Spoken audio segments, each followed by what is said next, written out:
Yan, nilive ko na itong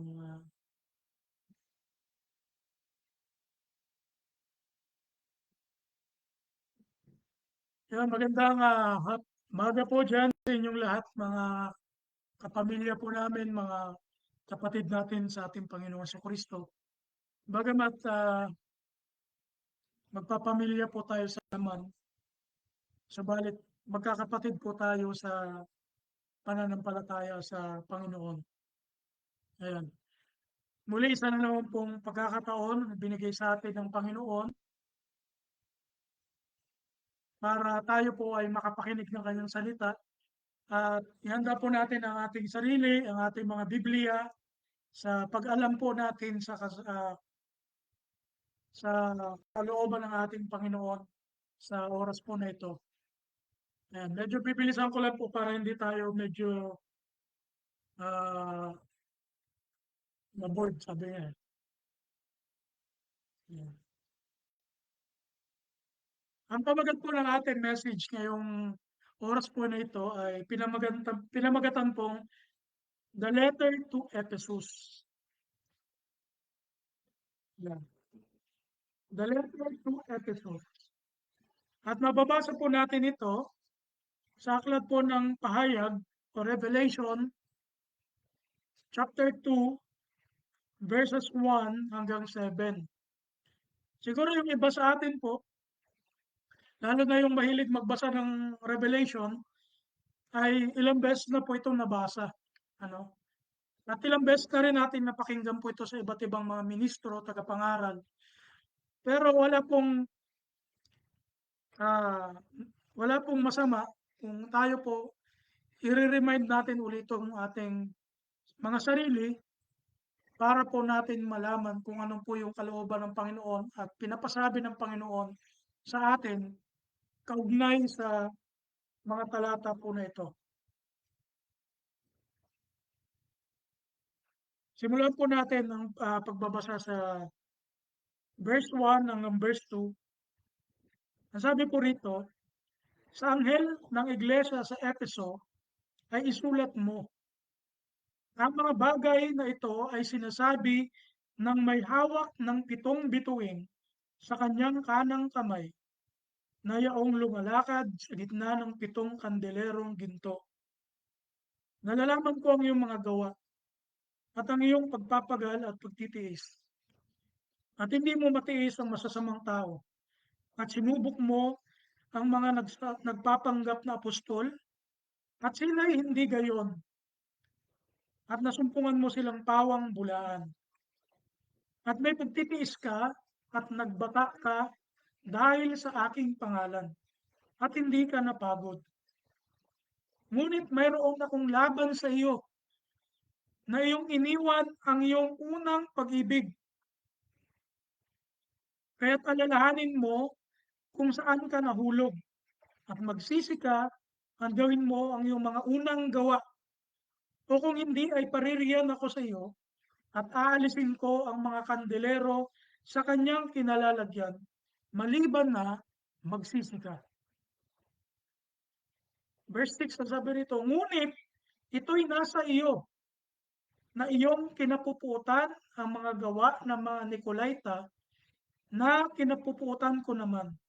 Ang may pakinig ay makinig sa sinasabi ng Espiritu sa mga iglesia. Ang magtagumpay ay siya kung pakakanin ng punong kahoy ng buhay na nasa paraiso ng Diyos. Pagpalain po tayo sa pagkabasa at pagkarinig ng salita ng Panginoon. Bago po tayo magpatuloy, gusto ko po kayong bigyan ng background story patungkol po sa aklat po ng Revelation. Para ma-remind tayo. Ano ba yung background story ng Book of Revelation? Ano ba yung aking inuman? Pakisuyo ba?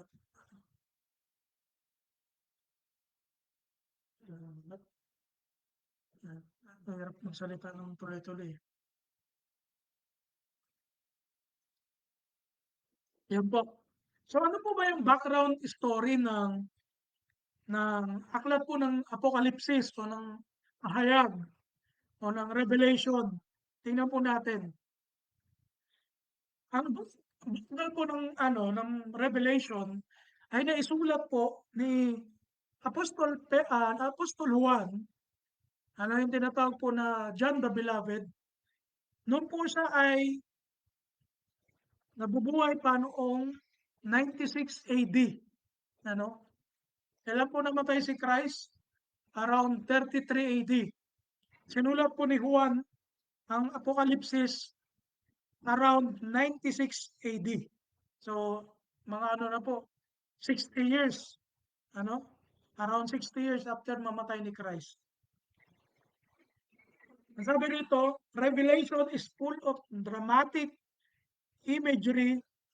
Nandoon na po makikita natin yung patungkol sa beast, patungkol sa angels, patungkol po sa mga digmaan, patungkol sa dragon, ano? Para po tayong nagbabasa ng isang fantasy novel, ano? Pero hindi to isang nobela lang, kundi talaga pong mangyayari. Dahil po ang Revelation po ay isang aklat ng hula na galing sa Panginoon. At ito po, Panginoon nakalagay dyan, John wrote the book of Revelation while he was exiled. Nung siya po ay pinatapon sa isla ng Patmos, doon po siya nagkaroon ng vision na galing sa Panginoon at ipinakita ng Panginoon sa kanya kung ano yung mangyayari sa katapusan ng mundo. At dito rin po, sa aklat na ito, dito natin makikita ang napakarami pong mga numbers. At isa na po sa mga numbers ay itunuturing nga po na daw na perfect number ay yung number 7 po, na sumisimbolo ng perfection or completeness sa Biblia. Ano? Ngayon, yun po yung ating background sa Revelation. Punta naman natin yung background ng Church ng Efeso. Kasi ito po yung unang iglesia na sinulatan doon po sa aklat ng Revelation. Tandaan po natin, 7 po ito, no? 7 iglesia po ito. At ang una-una pong sinulatan, yung iglesia po sa Efeso. Ang sabi po rito, Ephesian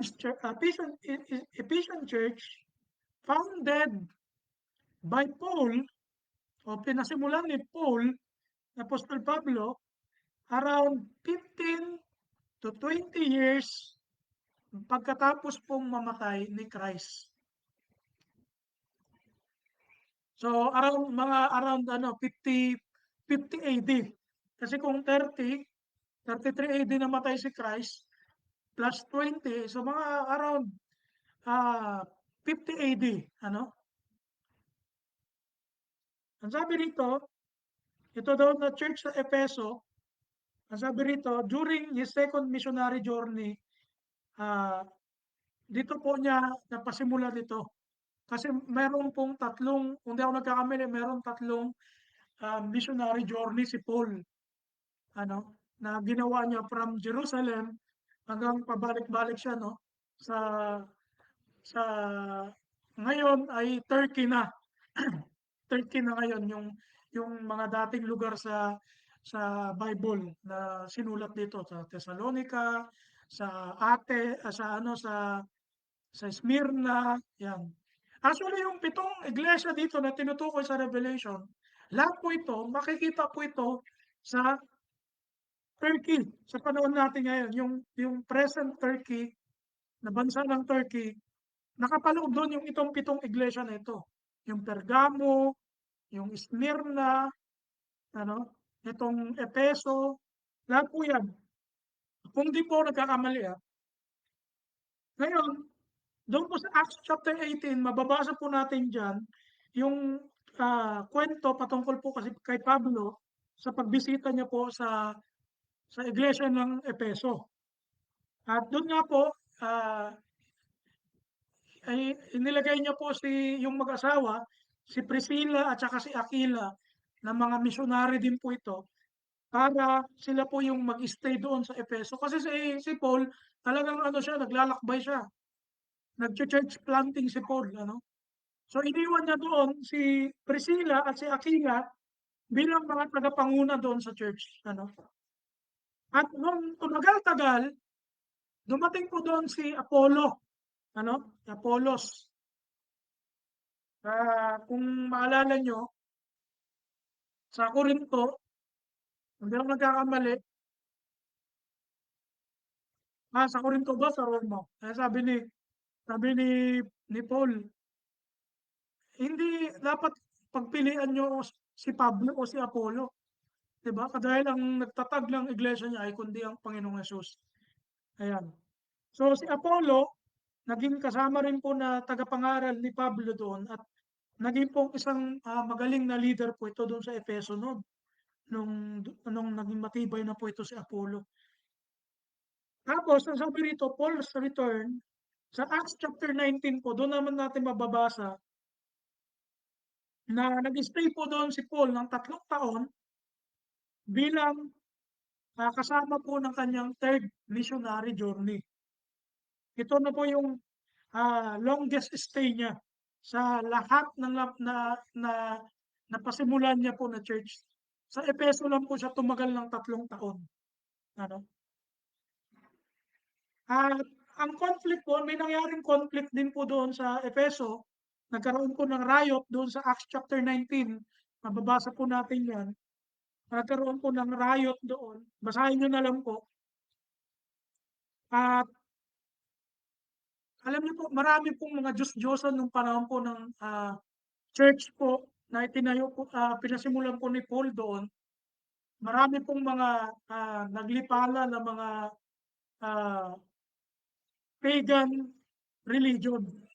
At isa lang po doon yung paniniwala nila kay Artemis or yung tinatawag nilang si Diana na nagkaroon po sila doon ng ng temple ni Diana na ito po ay tinuturing na ang sabi dito, seven, ano ba yung parang pinakamagagandang lugar pinakamagandang lugar sa buong mundo. Ayan. Seven Wonders. Isa yan sa Seven Wonders nung panahon po ng ancient world. Ano, yung Temple of Diana. At sa Acts chapter 20, dito na po nagpaalam si Paul sa mga taga-Efeso. Kasi ito na po yung time na malapit na po siyang pumuntang ng Roma. Kung babasahin po natin yung Acts chapter 20, hindi na siya talaga totally dumaan doon sa Efeso. Pinatawag niya na lang yung mga elders, yung mga leaders na sila na salubungin siya sa ibang lugar. Kasi siguro, eh, matindi rin yung yung attachment ni Paul doon. Kaya naisip niya siguro na pag nag-ano pa siya, nag-show up pa siya doon, medyo matatagalan siya lalo, 'di ba? Kaya mas na lang siya, pinatawag niya na lang yung mga matatanda, yung mga leader para doon hindi na sila doon magkita-kita doon sa church mismo. Ngayon, what happened to the church after Paul's death? Tanda natin si Paul, namatay po siya around sabi ng mga theologian around po nasa 60 to 70 AD. Yun po yung kamatayan po ni Paul. Na kung saan pinugutan po siya during nung panahon po ni Emperor Nero ng Roma. Ano? Pagtapos po nito, ang sabi ko rito, ano nangyari sa iglesia ng Efeso? Bakit nung sinulat na ni Apostol Juan ang Revelation at ipinasulat ng ating Panginoong Jesucristo yung sulat niya sa mga taga-Efeso, meron pong doong papuri at meron din doon na criticism na makikita natin doon sa sulat ng Panginoon sa mga taga-Efeso. Ayan, ayan yung po yung outline natin. Dito muna tayo sa excellent beginning. Sa verse 1 at saka hanggang verse 3, kanina doon sa binasa natin, nabasa po natin doon yung mga ginawa ng mga taga-Efeso. Yung mga ginawa ng mga taga-Efeso. Ang sabi ni Christ, na siyang sumulat sa mga taga-Efeso, ang sabi niya, nalalaman ko, ano daw? ang iyong mga gawa. Dito muna tayo, bigyan ko po ng pansin yung gawa. Nakita niyo po doon yung kahalagahan ng gawa ng isang iglesia? Hindi po tayo puro pananampalataya lang. Kung ang isang iglesia po puro pananampalataya, balewala po yun sa Panginoon.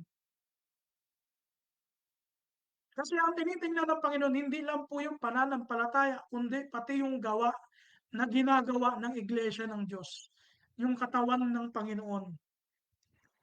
Kaya ang sabi niya doon sa sulat, nalalaman ko ang iyong mga gawa. Hindi niya sinabi, nalalaman ko ang iyong pananampalataya. Hindi ganoon eh. Ang sinabi niya, nalalaman ko ang iyong mga gawa. Ano daw yung mga gawa na ginawa ng mga taga-Epeso, yung iglesia sa Epeso? Ang sabi niya, pagpapagal at pagtitiis. Ano pa? Pagpipigil sa masama. Pangatlo, yung pagkilatis sa mga bulaang apostol at mga ngaral. Yun po yung tatlo na kumbaga mga achievement ng church ng Efeso na talagang pinuri naman ni Christ doon sa sulat niya sa verse 1 hanggang verse 3.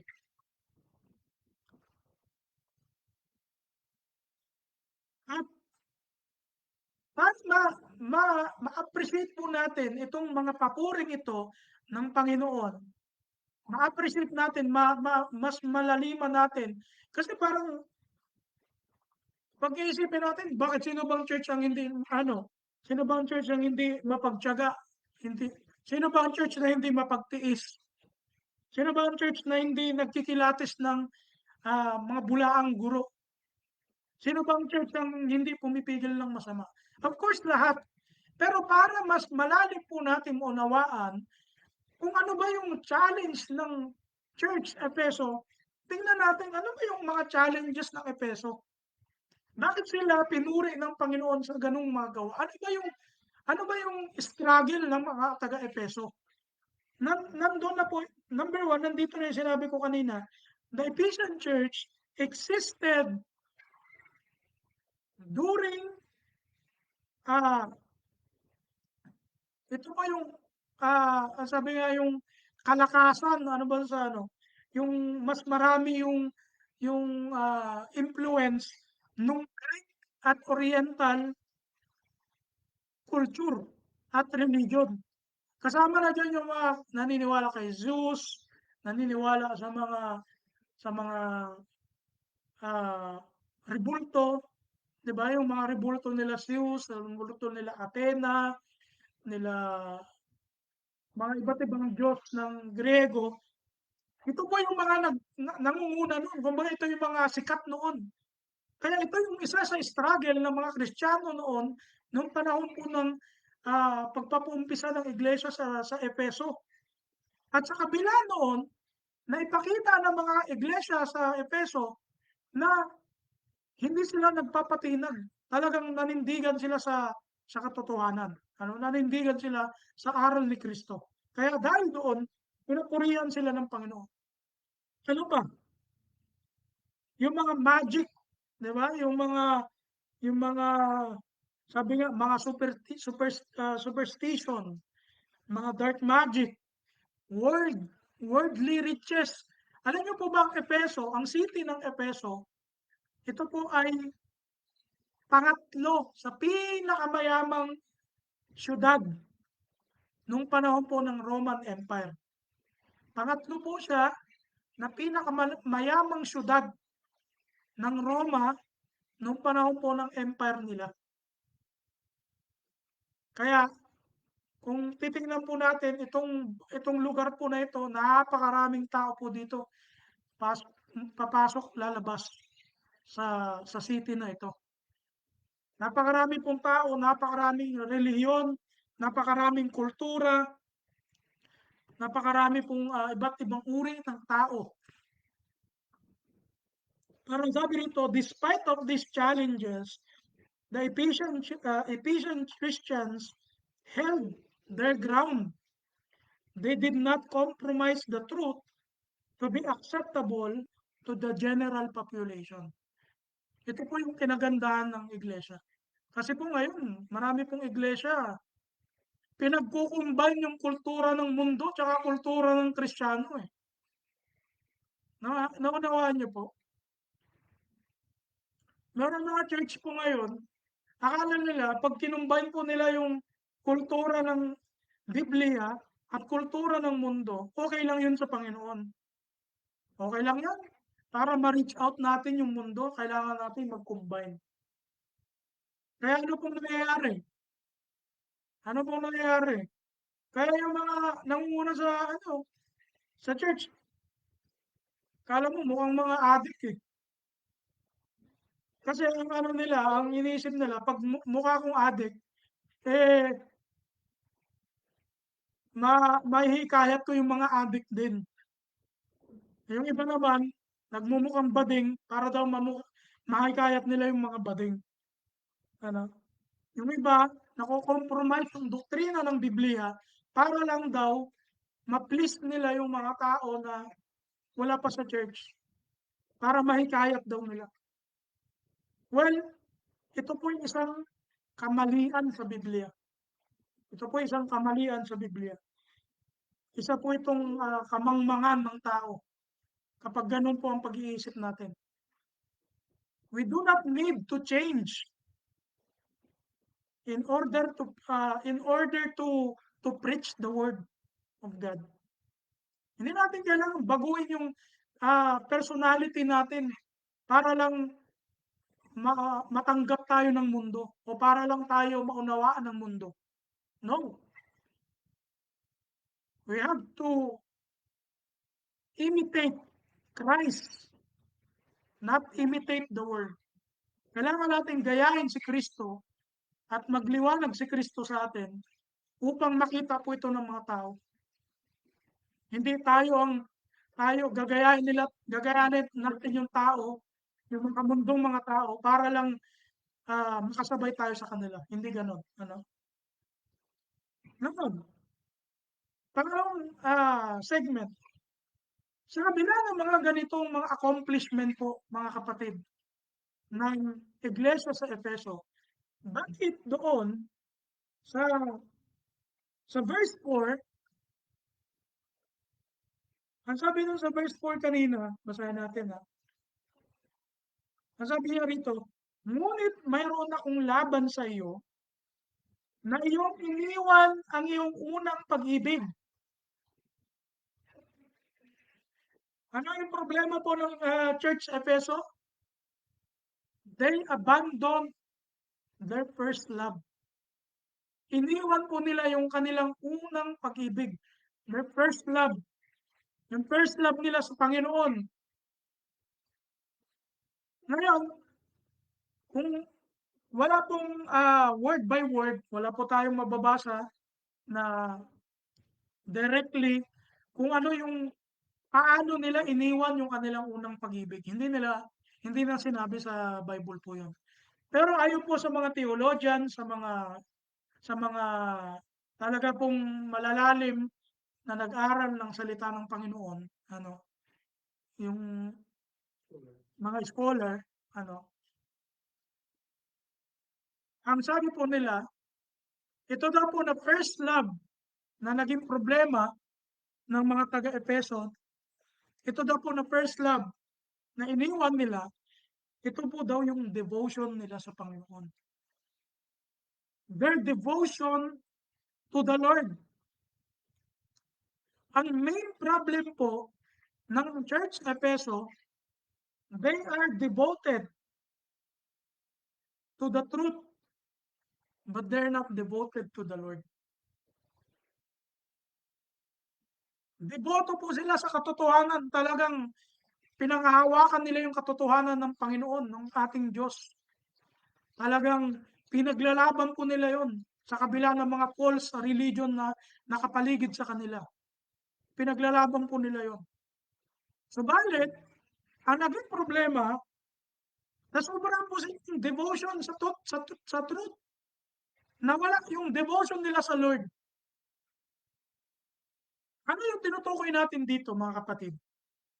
Paano ba nawawala yung devotion sa Lord, kahit alam mo yung totoo. Kasi may mga tao, kahit alam nila yung totoo, mahina yung devotion nila sa Lord. Hindi porke alam natin yung totoo, malakas na tayo sa Lord. We have to be devoted in the Lord o to the Lord above all else. Ano yung devotion to the Lord na nawala sa mga taga-Efeso? Number one, lack of compassion to others. Hindi na sila naging empathetic. Hindi na, yung empathetic po kasi, hindi ito kapareho ng sympathetic. Di ba yung sympathetic, sympathia, bibigay ka ng sympathia, parang dinadamayan mo yung kapwa. Ang empathetic po mga kapatid, hindi lang po ito pagdamay, kundi ito'y ability to understand and share the feelings of others. Hindi mo lang siya dinadamayan, kundi mayroon kang ginagawa para maramdaman ng tao na talagang dinadamayan mo siya. Yun yung empathy. Yun po yung ibig sabihin ng empathetic. At nawala po ito sa mga taga-Epeso. Nawala po ito sa mga taga-Epeso na iglesia. Hindi na sila marunong makiramdam ng sitwasyon o ng taong kausap kung may masasaktan na damdamin, lalo na sa mga hindi pa Kristiyano.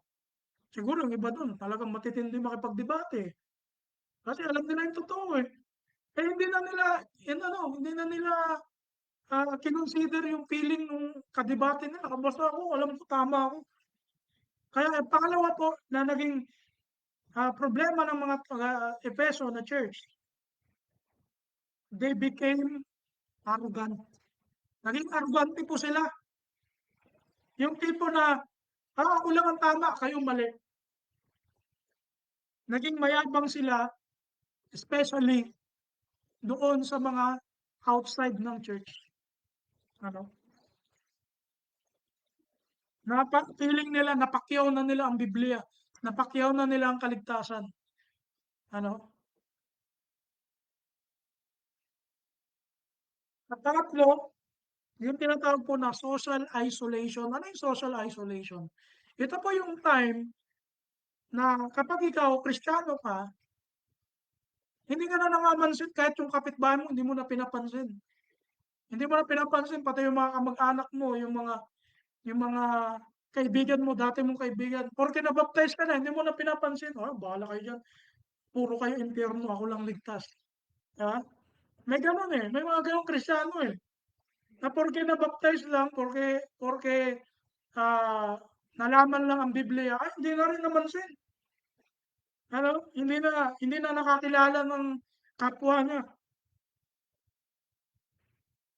Struggle to connect with other people. Dahil natingin nila sa kanilang sarili, masyado na silang matalino, they tend to intimidate other people.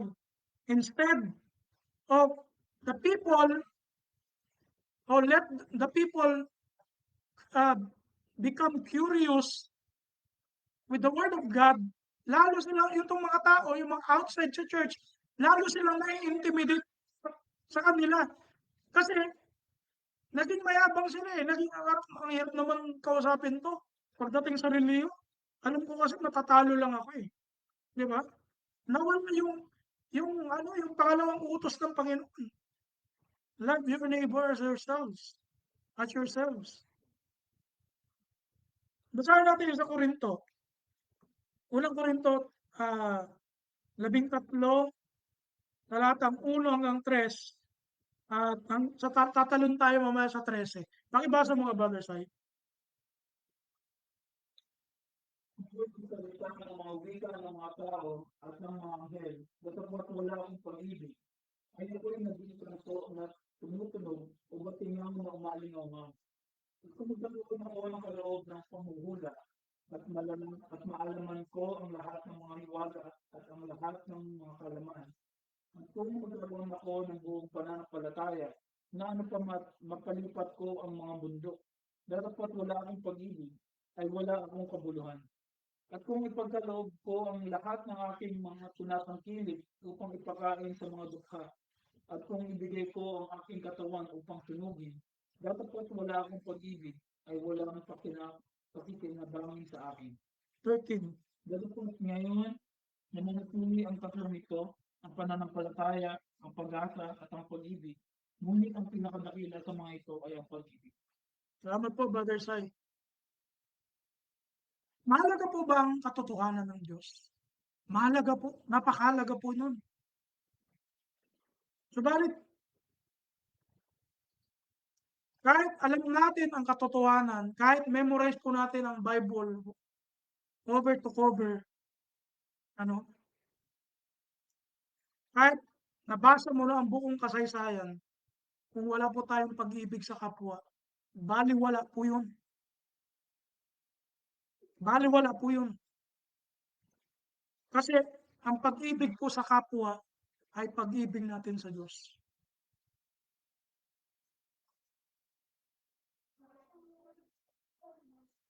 Ito yung sinasabi ni Paul dito.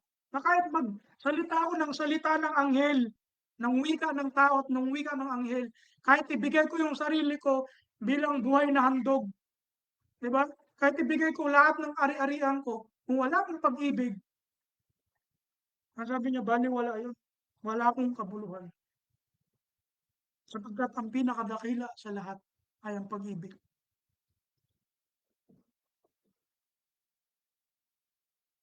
First John chapter 4, verse 19 to 20, ang sabi rito ni Apostol Juan, tayo'y nagsisiibig sapagkat siya ay unang umibig sa atin. Sino yung siya? Yung Diyos. We learn how to love because God loves us first. God loves us first.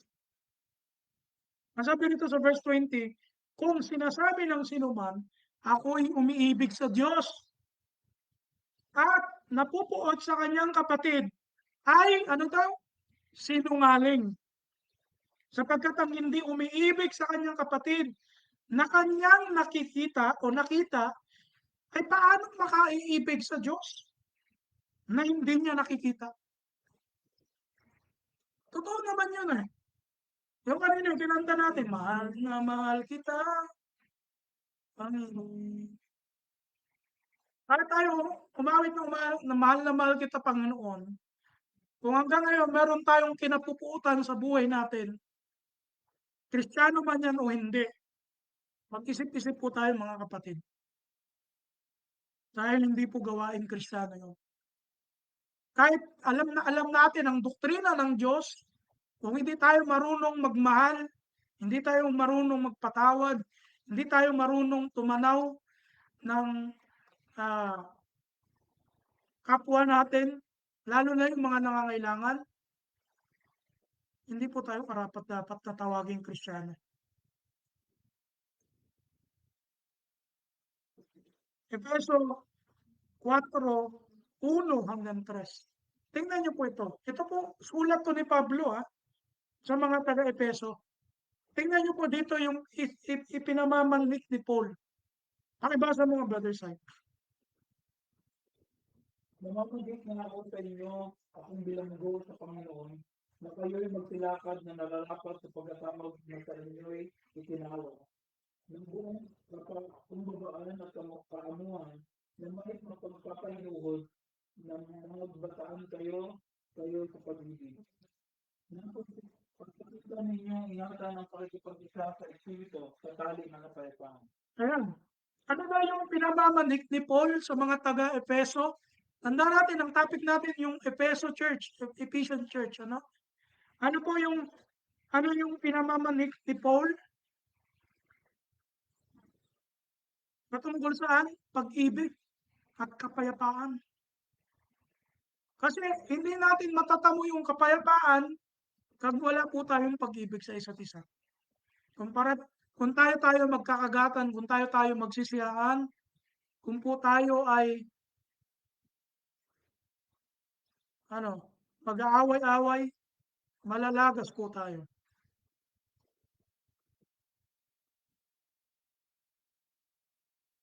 Para ma-achieve po natin yung kapayapaan, yung peace na galing sa Panginoon, we have to practice how to love, how to encourage others, how to love one another, how to forgive one another. Hebrews chapter 12 verse 14.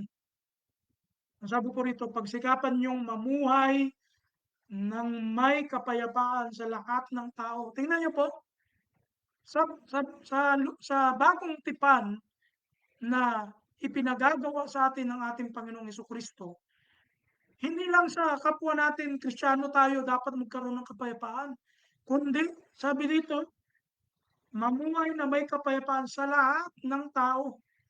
Kaaway mo yan, hindi mo yan kaaway, kakilala mo yan o hindi, magkaroon tayo ng kapayapaan sa lahat ng tao.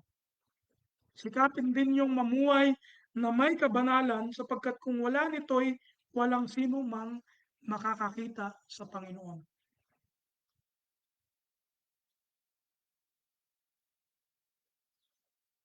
Kaya kung tayo Kristiyano, mga kapatid, huwag nating ihiwalay yung sarili natin sa ibang tao. Ano? Mas lalo tayong pakita natin yung pagmamahal ni Kristo sa ating buhay. Kasi hindi naman sila yung kalaban natin eh. At sabi nga dito sa Efeso 6:12, siguro ito, kaya ito sinulat din ni Paul noon, nakikita niya rin talaga na ano, na kumbaga itong mga taga-Efeso, mga ano na eh, mga naging, anong tawag doon? Mga naging, yung nag-discriminate na sila eh. Alam mo, hindi discriminate na nila yung mga hindi nila kasama sa church eh. Kaya ang sabi niya ni Paul sa Ephesians chapter 6 verse 12, sapagkat ang ating pakikipagbaka ay hindi laban sa laman at dugo. Hindi yung tao ang kalaban natin, sabi ni Paul, kundi laban sa pamunuan, laban sa mga kapangyarihan, laban sa mga namamahala ng kadilimang ito sa sanlibutan. Ano daw yun? Ano daw yung mga yun? Laban sa mga ukol sa espiritu ng kasamaan, sa mga dakong kaitaasan. Ito po yung kalaban ng mga Kristiyano. Hindi yung mismong tao. Hindi yung kapitbahay natin, hindi yung sumasamba sa mga rebulto. Hindi yung mga mapagmura. Hindi yun ang kalaban natin. Ang kalaban natin, yung mga espiritu na masasama na tumitira sa kanila para sila sumama, para hindi sila makaunawa ng salita ng Diyos. Yun yung kalaban ng Kristiyano. At kailangan labanan natin sila through Spirit, through the Holy Spirit.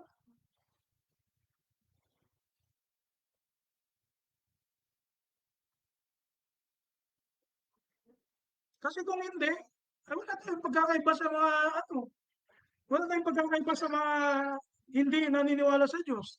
Kung tayo namumuhay, ano, namumuhay na parang hindi rin mga ah, naniniwala sa Panginoong Hesukristo, eh, ano pagkakaiba natin sa kanila? Kaya nga sa sermon ni Christ sa bundok, naalala niyo yun sa Matthew chapter 5 hanggang chapter 7, yung sermon na yun yung sermon na pinakita ni Christ paano tayo mamuhay bilang mga Kristiyano at paano tayo mamuhay ano na iba sa mga hindi Kristiyano.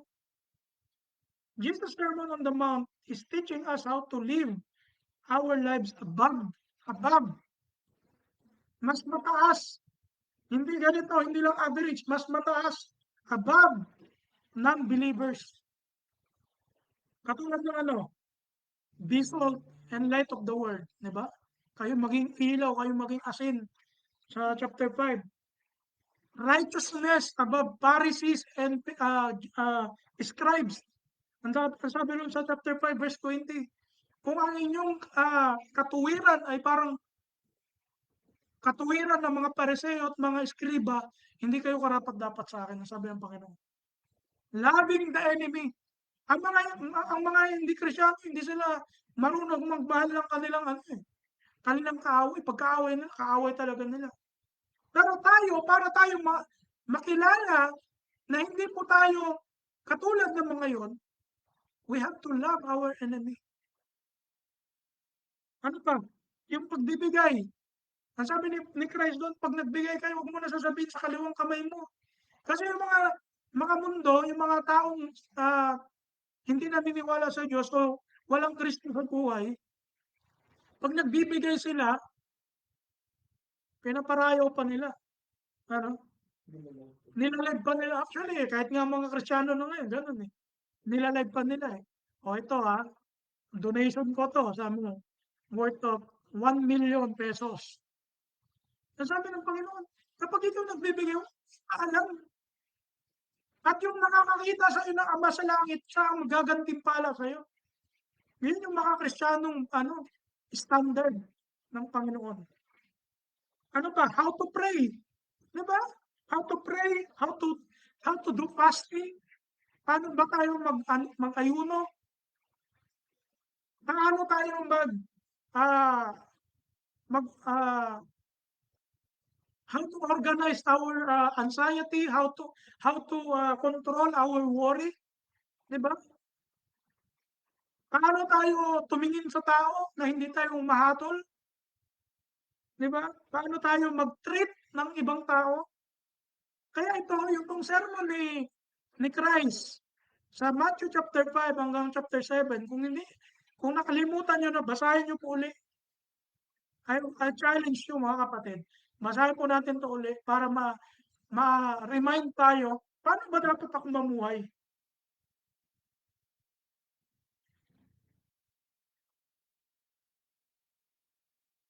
Sa verse 6, malapit na tayo matapos, verse 6, ang sabi roon, verse 6 ba 'to, verse 5? Tingnan natin.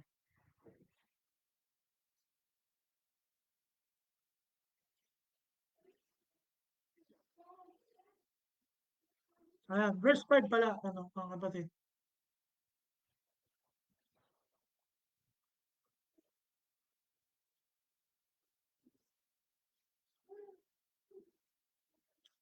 Sa verse 6, sa verse 5, ang sabi roon ng Panginoon sa mga taga-Efeso, magsisi ka, ang gawin mo ang una mong gawa.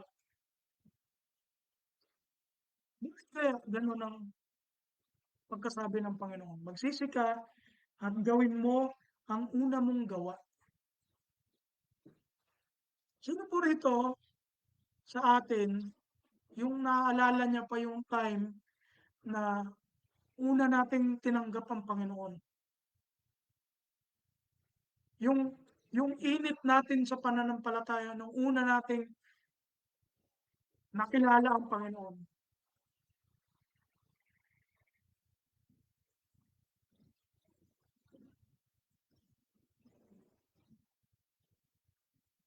Naalala niyo po ba nung una niyo pong nakilala ang ating Panginoon, nung na-baptize po tayo, gaano tayo kainit nun sa Panginoon?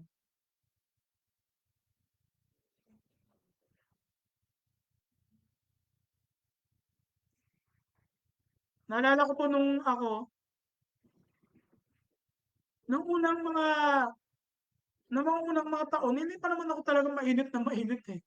Kasi di ba may mga tao na akala nila pag na-baptize sila, talagang yung init nila sa pananampalataya, bigla na lang magso-show up.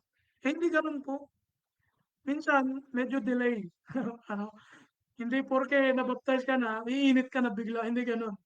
Minsan yung iba mga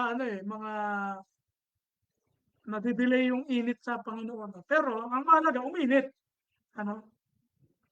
Naalala po ba natin yung kainitan natin sa Panginoon, yung init natin na talagang gusto natin lahat gawin.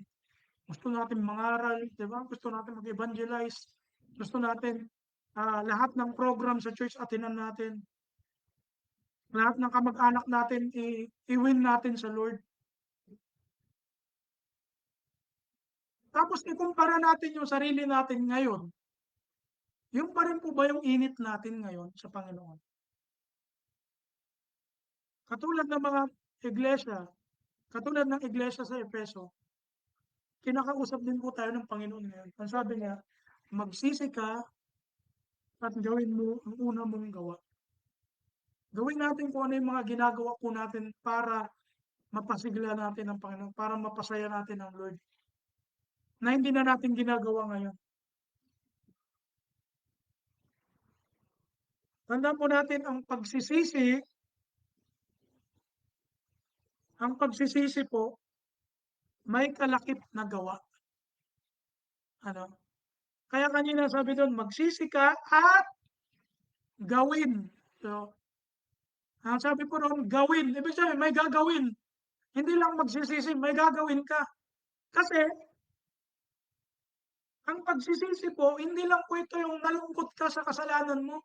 Yung ginawa po ni Judas, nalala niyo si Judas Iscariote, hindi po siya nagsisi eh.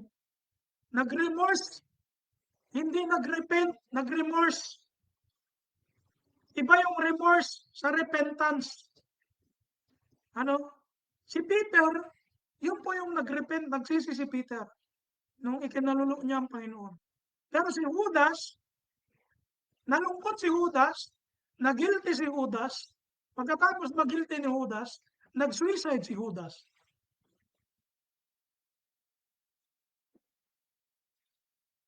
Maging Pedro po tayo pagdating sa pagsisisi.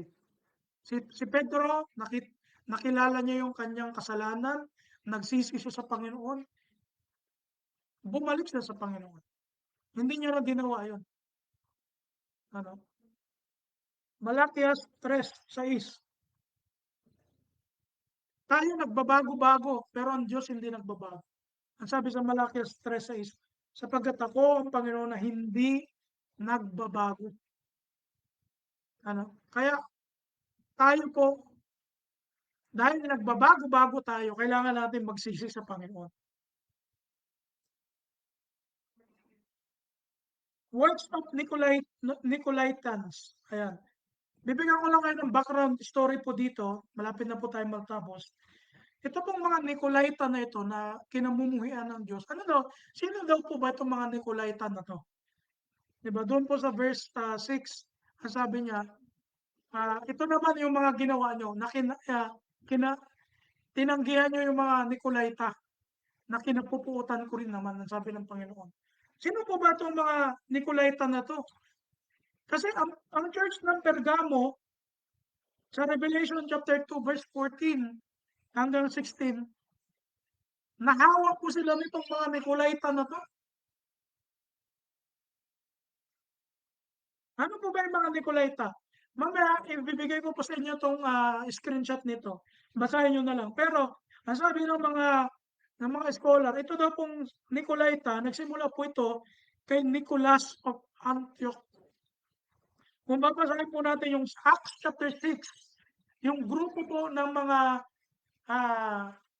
pinili ng mga apostol para mangaral, kasama sila Stephen, kasama po doon si Nicholas ng Antioquia. Ano? At galing daw po doon yung grupo ng mga Nicolaita. Na kung saan daw po, itong si Nicholas of Antioch ay naging nag-iba ng turo. Ano? Naging heretic. Naging false teacher. Ano? Ang nakakalungkot, marami ang nakumbinsi nitong tao na to. Ano? Kaya isa po ito sa mga pinuri ng Panginoon sa Efeso na hindi kayo nakianib dito sa mga Nicolaita na ito. Ano? Alam niyo, kahit tayo po ay tinawag para mag-ibigan, mga kapatid, kailangan pa rin pong mag-ingat ang iglesia pagdating po sa mga maling katuruan. Kasi po ngayon, ang mga iglesia ngayon, karamihan sa mga iglesia ngayon, mas pinopromote nila yung pag-ibig ng Diyos, mas pinopromote nila yung pag anong tawag dito, yung pagpapatawad ng Diyos, pero napapabayaan po nila yung doktrina ng Diyos. yung katotohanan ng Diyos. Kaya mahirap po ito 'pag yung isa mas angat sa isa, eh. Kailangan bina-balance po natin 'to, lalong higit sa loob ng iglesia ng Panginoon. Kailangan tumitindig tayo sa katotohanan at the same time, ipinamamalas po natin yung pag-ibig ng Panginoon. Hindi puwedeng mas malaki yung isa sa isa, hindi po puwede yun. At bilang pagtatapos po, doon sa pangako ng Panginoon na sabi niya, ang magtagumpay. Bakit niya sinabing ang magtagumpay? Kasi hindi lahat magtatagumpay.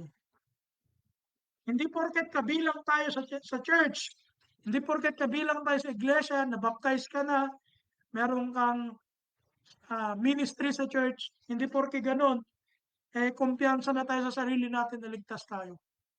Tandaan natin, ang kaligtasan po individual po 'yan, hindi 'yan by group. Ano? Individually haharap tayo sa Panginoon. Individually huhukuman tayo ng Panginoon. Filipos chapter 2 verse 12 hanggang 13. Pakibasa mo, Brother Sai. Kaya mga minamahal ko, kung paano ang inyong laging pagsunod na hindi lamang sa harapan ko, hindi bagkus para ngayon ako'y wala, palibutin ninyo ang gawain ng inyong sariling pagkaligtas na may takot at panginginig. Sapagkat Diyos ang gumagawa sa inyo maging sa pagnanasa at paggawa ayon sa kanyang mabuting kalooban. Tayo po ay naligtas sa biyaya ng Panginoon. We are saved by the grace of God. Tama po yun.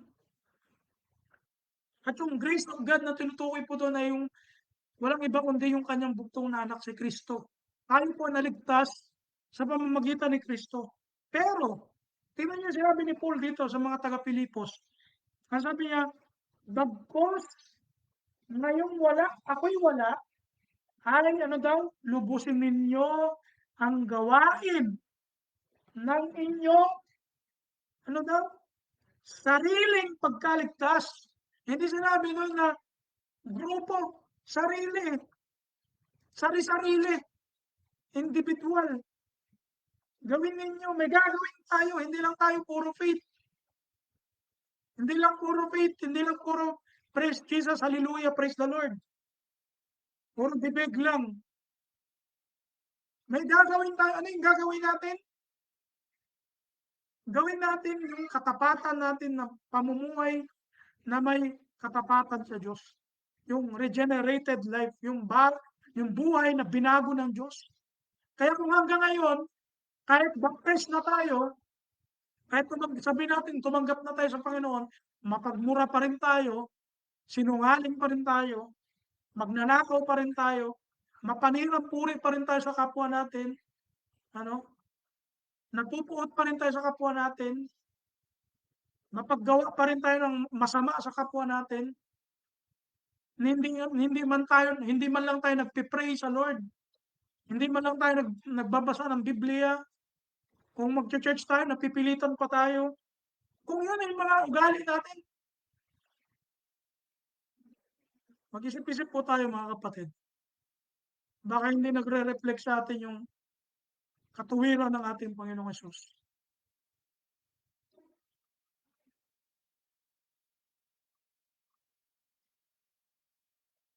Nakita natin doon yung sa pangako. Ang sabi doon, papakainin ko ng bunga ng punong kahoy ng buhay. Alam nyo, ito yung tree of life na nakita natin sa Genesis na doon na kung saan hinarangan to nung mga kerubin, no? Hinarangan to nung mga kerubin na may mga nagniningas na espada. Nung time na pinalayas na sila Adan at Eva doon sa Garden of Eden. Bakit? Kasi baka yun naman ang kainin nila, eh. Mabuhay sila ng habang buhay. Tree of life ito, eh. Kaya nung time na yun, sa Revelation, makikita natin doon na inilipat ito doon sa paraiso. Kaya doon sa Revelation chapter 22 verse 2, Ang sabi rito, sa gitna ng lansangan niyaon ay at sa dako rito ng ilog at sa ibayo nito naroon ang punong kahoy ng buhay na namumunga ng 12 iba't ibang bunga na namumunga sa bawat buwan at ang mga dahon ng punong kahoy ay pangpagaling sa mga bansa. Tingnan niyo po. Hindi ba tayo na-excited kumain ng bunga na yun?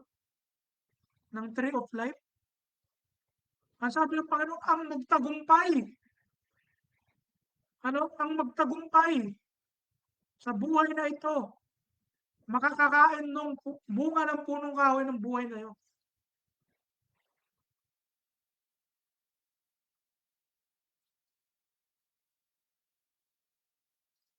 Bilang pagtatapos, ito po yung challenge sa ating mga kapatid. What would be God's assessment to our church? Ano kaya? Kung titingnan tayo ng church, ng Panginoon ngayon, ang church natin, kung i-assess tayo ng Diyos, ano kaya yung makikita niya sa church natin? Are we going to be praised or are we going to be criticized? If God will give us a letter, parang yung letter niya sa mga taga-Epeso, kung tayo susulatan ng Diyos, ano kaya ang sulat, ang isusulat niya roon? Ano kaya ang laman ng sulat na yun? Mga kapatid, sariwain natin sa ating sarili at ang iglesia kung paano tayo unang umibig sa Panginoon. Ibalik natin yung init natin sa pananampalataya at upang maging mas higit pa tayo sa mapagtagumpay dahil dito tayo tinawag. We are more than conquerors, mga kapatid. Pero magiging more than conquerors lang po tayo kapag hindi po tayo nakakalimot ng pag-ibig natin sa Panginoon. Mga kapatid, dito po tayo magtatapos. Purihin ang Panginoon, pagpalain po tayong lahat at magpatuloy po tayo sa ating gawain. Isasarado ko na po itong ating live at ipagpatuloy po natin ang ating gawain sa communion po natin sa Panginoon. God bless po.